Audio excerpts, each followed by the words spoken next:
Guys, back to my channel. আজকে আপনাদেরকে কচু দিয়ে মাছ রান্না দেখাবো।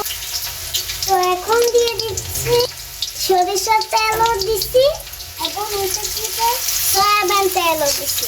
দুইটা তেল দিয়ে গরম করে আমি পেঁয়াজগুলো দিয়ে দিচ্ছি। এখানে পেঁয়াজ বাটাও দিচ্ছি, রসুন বাটাও আছে।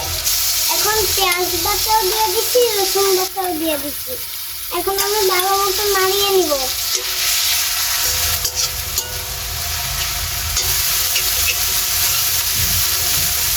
তো এখন আমি দিয়ে দিব রসুন বাটার পানি,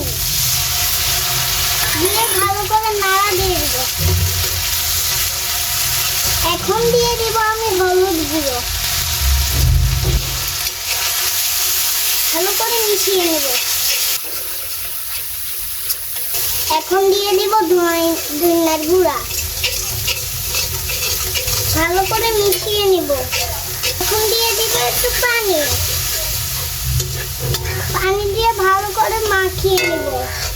এখন দিয়ে দিব হলো মরিচের গুঁড়ো। আজকে রান্না হইল আমি গুঁড়া মাছ, সেদিনকে বাবা গুঁড়া মাছ এনেছিল। এখন একটু লবণ দিয়ে দিব, ভালো করে মিশিয়ে নিব।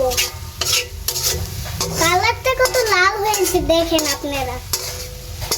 এখন দিয়ে দিব ওই যে মাছ ভাজি করেছি, ওই তেলগুলো দিয়ে দিব, ভালো করে মিশিয়ে নেব।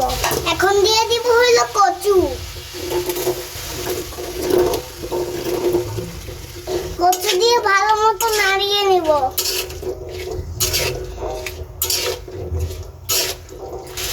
এখন আমি কচু দিয়ে নাড়া দিয়ে একটু পানি দিয়ে দিব। এখন দিয়ে দিব